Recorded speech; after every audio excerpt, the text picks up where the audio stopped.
மதுரை மாநாட்டில் சொன்னார், நீங்கள்லாம் போய் ஒவ்வொரு வீடாக மக்களோட சப்போர்ட் கேட்குறீங்க, நான் ஆல்ரெடி வீட்டுக்குள்ளே போயிட்டு தான் மக்கள்கிட்ட வரேன். இது உண்மை, நான் பார்த்தேன் கண்படியா. நான் பாவ மன்னிப்பு கேட்டுக்கிறேன் இந்த திமுக 10 வருஷம் வேலை பண்ணதுக்காக. இந்த தமிழக மக்கள் முன்னாடி பாவ மன்னிப்பு கேட்டுக்கிறேன். ஏன்னா எதிர்கட்சியாக இருக்கும் பொழுது ரொம்ப நல்ல கட்சி, ரொம்ப நல்லவர்களாக தெரிஞ்சாங்க. ஏன் நம்ம தலைவரை எலெக்ஷன் அன்னைக்கு கருப்பு சிவப்பு சைக்கிளோட வந்து உங்களுக்கு ஆதரவு கொடுக்குறேன்னு சொன்னாரு. உங்களுக்கெல்லாம் வந்து நன்றி உணர்வு இல்லை? என்ன நன்றி இருக்கு? அரசியல்ல ஒருத்தரை அழிக்கிறதுக்கு இவ்வளோ பெரிய குற்றச்சாட்டுகளா சொல்ல முடியும்?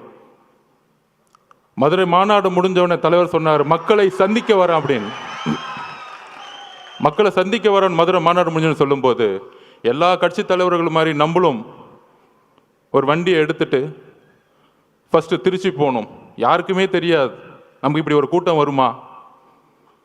திருச்சி ஏர்போர்ட்ல இருந்து அந்த 7 கிலோமீட்டர் கடக்கிறதுக்குள்ள 6 மணி நேரம் முடங்கியது திருச்சி. எந்த தலைவருக்கு இது நடந்திருக்கு?